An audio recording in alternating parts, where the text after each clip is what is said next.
Hello बच्चों, मैं Pramod sir और आपको विजय बला फिर से एक बार स्वागत है। जैसा कि हमने आपको बोले थे हिस्ट्री का फर्स्ट चैप्टर उसका ऑब्जेक्टिव मैं लेकर आऊंगा और वो ऑब्जेक्टिव आ चुका है। हम इसमें एक एक ऑब्जेक्टिव और एक एक जो क्वेश्चन जो है किस वर्ष जो है पूछे गए हैं उसके बारे में हम बताने की कोशिश करेंगे। जैसा कि हम देखेंगे सिर्फ फर्स्ट चैप्टर का नाम क्या है और इस चैप्टर का मतलब क्या होता है उसको हम अच्छी तरह से समझेंगे, तब जाकर के इसका ऑब्जेक्टिव जो है हम सॉल्व करेंगे एक एक करके। चलिए हम बात को ज्यादा नहीं बढ़ाएंगे और इस ऑब्जेक्टिव को सॉल्व हम करते हैं। उससे पहले हम आपको बताना चाहेंगे हिस्ट्री का फर्स्ट चैप्टर जिसका नाम यूरोप में राष्ट्रवाद है। यूरोप में राष्ट्रवाद है फर्स्ट चैप्टर जिसका नाम है यूरोप में राष्ट्रवाद। यूरोप में राष्ट्रवाद इसका मतलब क्या होता है इसको हम समझने की कोशिश करेंगे। यूरोप में राष्ट्रवाद, यूरोप एक महादेश है, ये आपको पता होना चाहिए और पता होगा। यूरोप एक महादेश है, महादेश है न कि देश है। हम जानते हैं पूरी दुनिया में कुल मिलाकर के 7 महादेश है, 7 महादेश है। पूरे विश्व में कितने महादेश है तो 7 महादेश है, जिसमें से एक यूरोप महादेश है, जिसमें से एक यूरोप महादेश है। और यूरोप के अंतर्गत कुल मिलाकर के 44 देश आते हैं, 44 कंट्रीज आते हैं, 44 देश आते हैं, 44 कंट्रीज आते हैं, ये आपको पता होना चाहिए।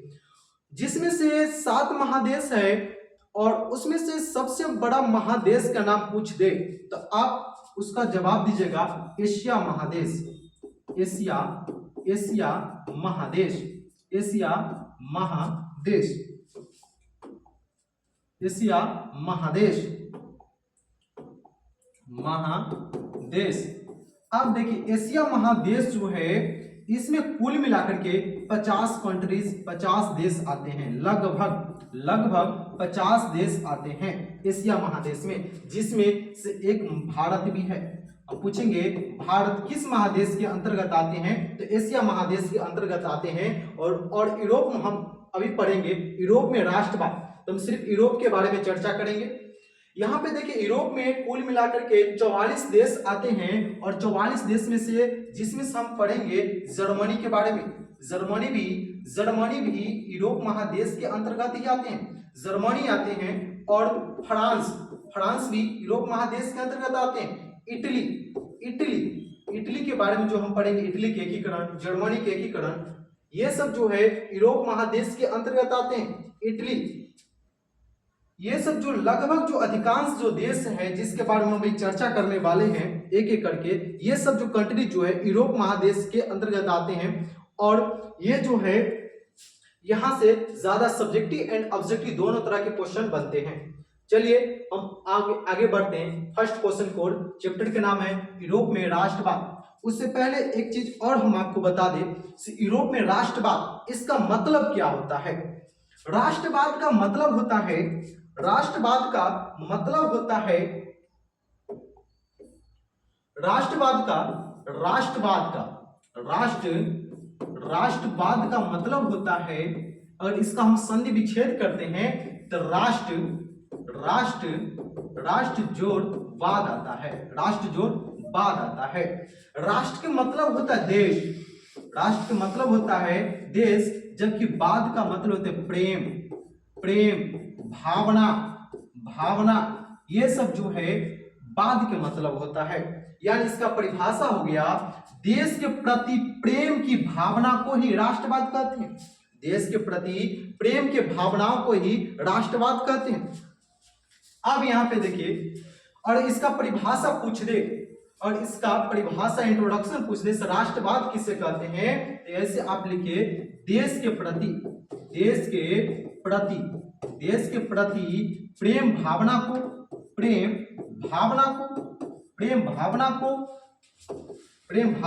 को ही राष्ट्रवाद कहते हैं, प्रेम भावना को ही राष्ट्रवाद कहते हैं, याद रखिए। और यहां पर एक और हम आपको बात बता दें, राष्ट्रवाद के लास्ट में वाद है, वाद के मतलब होता है प्रेम या भावना। जैसे हम पूछ देंगे नारीवाद, तो नारीवाद में आप बोलिएगा नारी के प्रति प्रेम भावना को ही नारीवाद कहते हैं। जैसे यहाँ पर पूछ देगा क्षेत्रवाद, ये क्वेश्चन आपको जो है इस समय आगे देखने को मिलेगा। क्षेत्रवाद यानी क्षेत्र के प्रति प्रेम भावना को ही क्षेत्रवाद कहते हैं। ये सब जो क्वेश्चन जो है आपको आगे सब्जेक्टिव में देखने को मिलेगा। उससे पहले हम आपको बता दें तो सिर्फ यहाँ पर आपको ऑब्जेक्टिव हम पढ़ाने की कोशिश करेंगे और समझाने की कोशिश करेंगे। चलिए देखिए, प्रथम क्वेश्चन है, प्रथम जिनेवा कन्वेंशन कब हुआ था? ऑप्शन आपका रहेगा 1854, 1864, 1874 और 1884। इसमें से कौन सा उत्तर होगा सही, आप बताने की कोशिश करें। चलिए देखिए, इसका जो उत्तर होगा 1864 ईस्वी, 1864 ईस्वी। नेक्स्ट क्वेश्चन की ओर हम चलेंगे, नेक्स्ट क्वेश्चन की ओर चलेंगे हम। यहां पे देखिए नेक्स्ट क्वेश्चन है, नेक्स्ट क्वेश्चन है, इटली का एकीकरण कब पूर्ण हुआ? इटली का एकीकरण कब पूर्ण हुआ?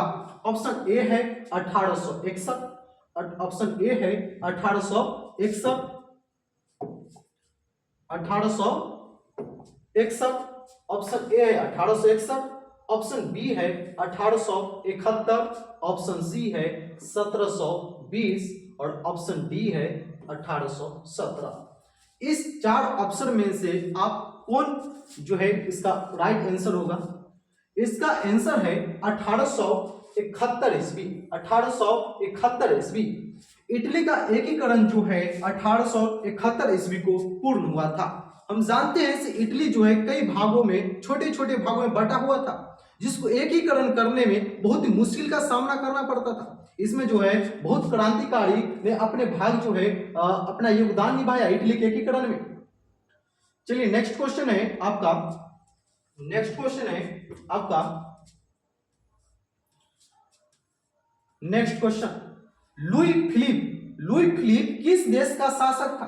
लुई फिलिप जो है किस देश का शासक था? ऑप्शन ए रहेगा आपका जर्मनी, ऑप्शन बी रहेगा आपका, ऑप्शन ए है जर्मनी, जर्मनी, ऑप्शन बी है फ्रांस, ऑप्शन सी है ऑस्ट्रेलिया, ऑप्शन डी है इटली।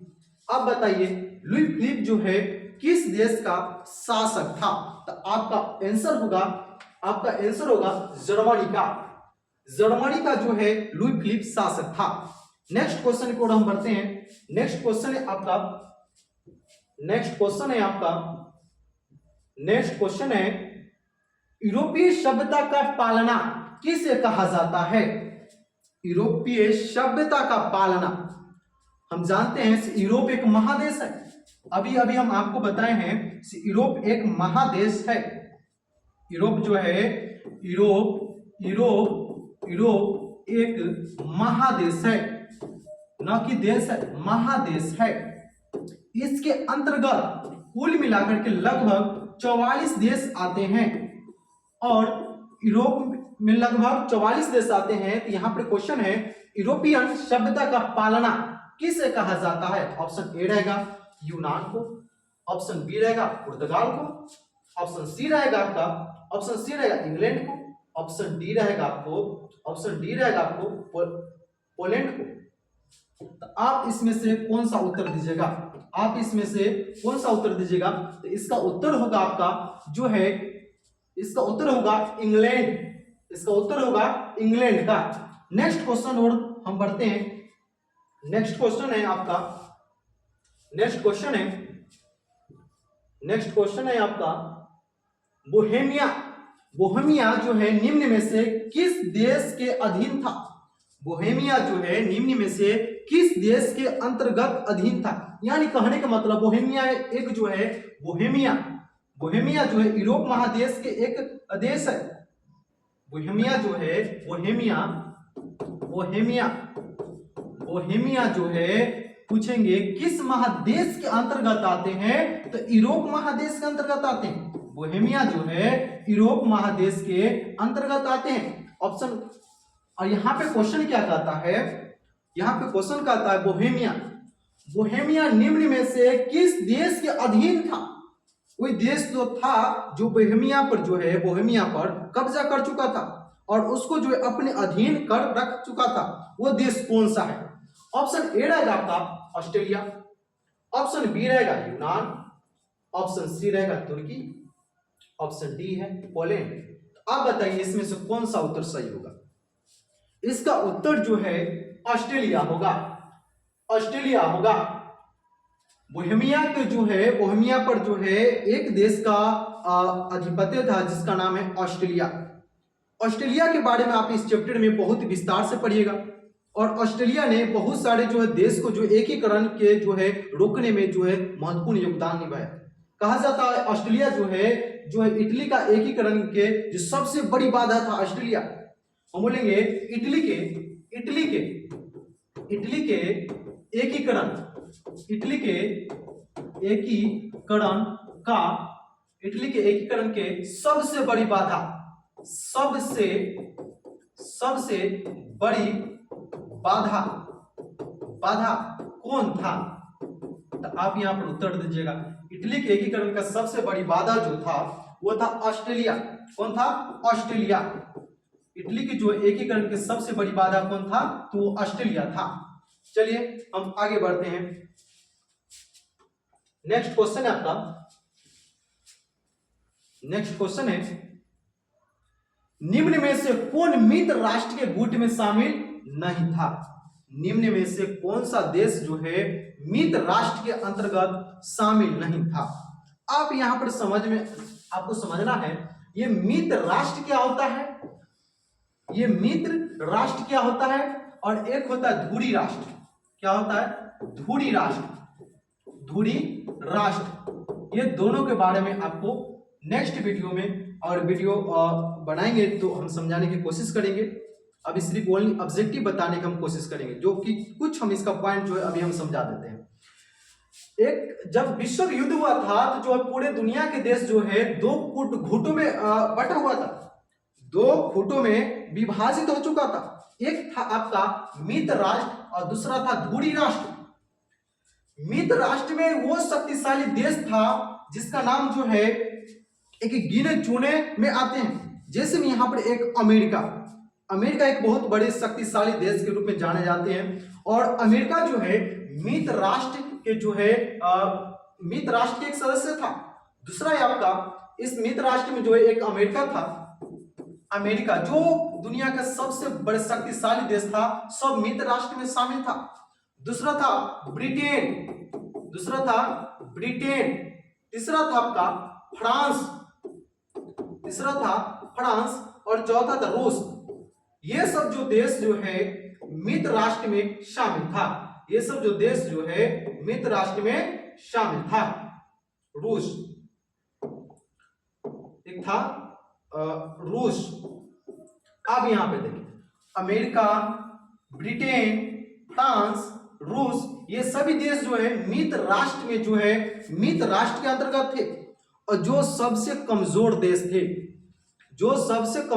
थे वो थे धुरी राष्ट्र के अंतर्गत। जैसे जर्मनी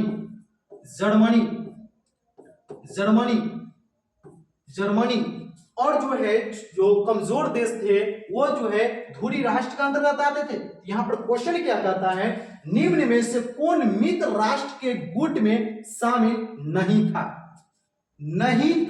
यहां पूछ क्या रहा? नहीं था। तो आप देखिए अभी हम बताएं आपको ब्रिटेन तो मित्र राष्ट्र के अंतर्गत था, यहां पर पूछ रहा है नहीं था। यहां पर देखिए जर्मनी हम बताएं धुरी राष्ट्र के अंतर्गत था, न कि मित्र राष्ट्र के अंतर्गत था। जर्मनी जो है मित्र राष्ट्र के अंतर्गत नहीं था। यही हम इसका राइट आंसर होगा। दूसरा देख लेते हैं फ्रांस जो है गलत है, इसको फ्रांस कर लीजिएगा। फ्रांस जो है मित्र राष्ट्र के अंतर्गत था। रूस जो है मित्र राष्ट्र के अंतर्गत था। ये सब देश जो है मित्र राष्ट्र के अंतर्गत था। देखिए कि जर्मनी वो मित्र राष्ट्र के अंतर्गत नहीं थे। नेक्स्ट क्वेश्चन को हम बढ़ते हैं। नेक्स्ट क्वेश्चन है आपका, नेक्स्ट क्वेश्चन है 1871 में विलियम प्रथम कहां का सम्राट बना था? 1871 ईस्वी में विलियम प्रथम कहां का सम्राट बना था? ऑप्शन ए है इटली का, ऑप्शन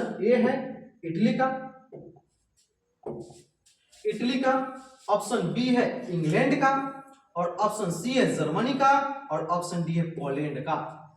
आप बताइए, जो विलियम प्रथम जो है 1871 ईस्वी में कहाँ का सम्राट बना था? सम्राट आप सुने होंगे, सम्राट शब्द का मतलब होता है राजा। सम्राट का मतलब होता है राजा। क्या होता है? राजा होता है। जो विलियम जो है प्रथम जो है 1871 में जो है जर्मनी का सम्राट बना था। कहाँ का सम्राट बना था? जर्मनी का सम्राट बना था। और हम जानते हैं जर्मनी एक देश है।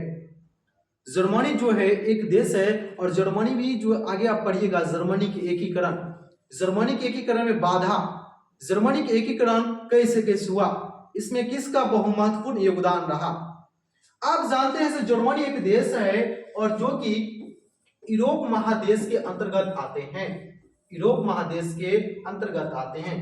अभी अभी हम आपको चर्चा किए हैं, यूरोप महादेश में कुल मिलाकर के 44 देश आते हैं, जिसमें से एक जो है जर्मनी भी है, जिसमें से एक जर्मनी भी है।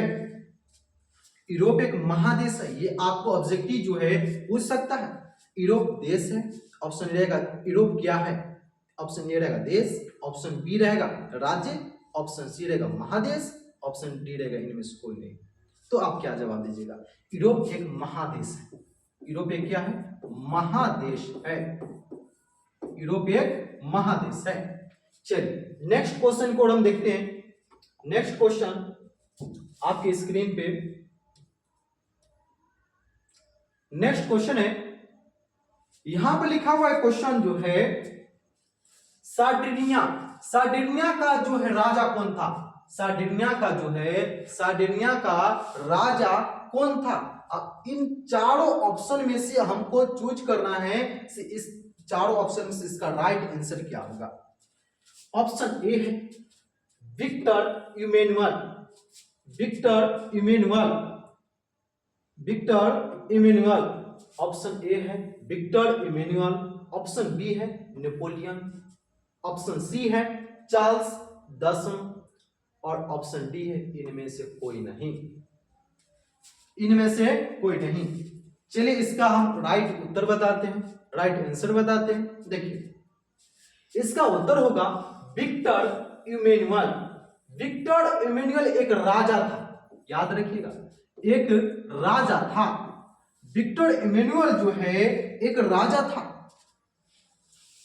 विक्टर इमैनुअल एक जो कहां का राजा था? तो जो सार्डिनिया का राजा था। कहां का राजा था?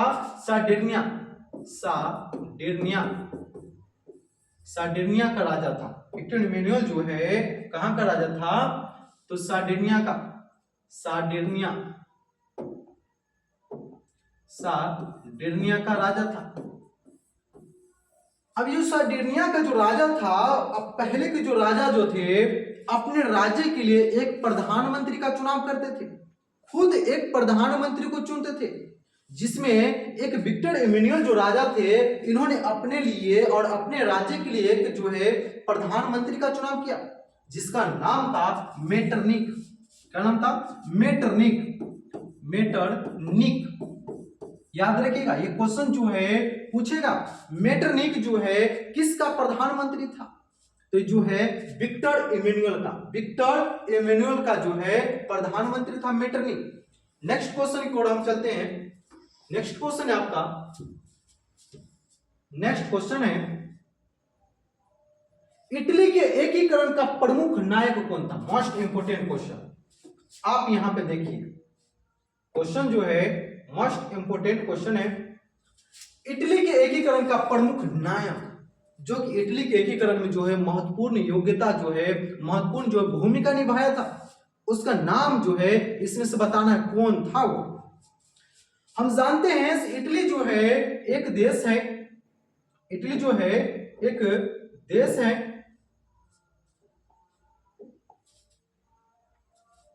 क्या इटली जो है एक देश है, आपको पता होना चाहिए, आपको पता होना चाहिए। इटली के जो है इटली, इटली के एकीकरण, इटली के एकीकरण, एकीकरण में जो है महत्वपूर्ण भूमिका जो निभाया था, वो बहुत महत्वपूर्ण नायक जो था वो कौन कौन था? हम जानते हैं जो है इटली के एकीकरण में जो है मेज़नी का योगदान बहुत ज्यादा था। मेज़नी, मेज़नी, मेजिनी का योगदान था। और इटली के एकीकरण में जो है काउंट काबुल का भी योगदान उतना ही था। और इटली के एकीकरण में जो है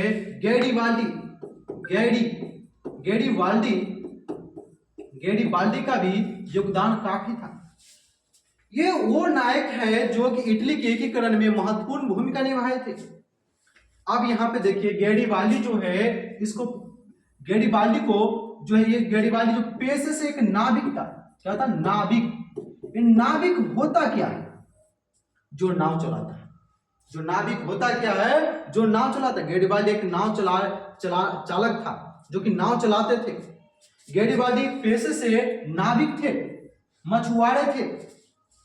ये क्वेश्चन आपको ऑब्जेक्टिव में पूछ सकता है। गैरिबाल्डी पेशे से क्या थे? एक नाविक थे।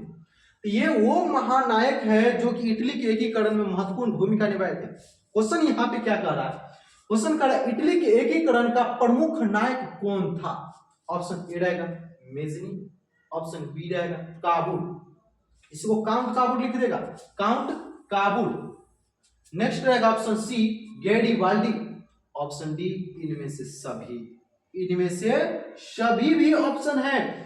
जब आपको ऐसा ऑप्शन दिखे तो आप इसका उत्तर दे सकते हैं इनमें से सभी। इसका राइट उत्तर होगा ऑप्शन नंबर डी। चलिए नेक्स्ट क्वेश्चन को हम चलते हैं। नेक्स्ट क्वेश्चन है आपका, नेक्स्ट क्वेश्चन है लुईस 16वें को फांसी कब दी गई थी? अब आपको हम बता दें, लुईस 16वें एक राजा था। लुईस 16वें एक निरंकुश राजा था।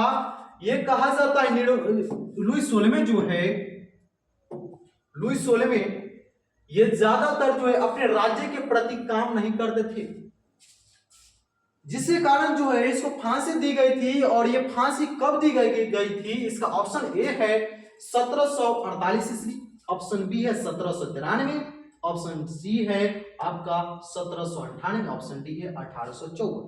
आप इसमें से राइट आंसर कौन टिक कीजिएगा? चलिए इसका उत्तर जो है होगा 1793 ईस्वी। 1793 ईस्वी लुईस 16वें को जो है फांसी जो है 1793 ईस्वी को दी गई थी। 1793। नेक्स्ट क्वेश्चन हम चलेंगे।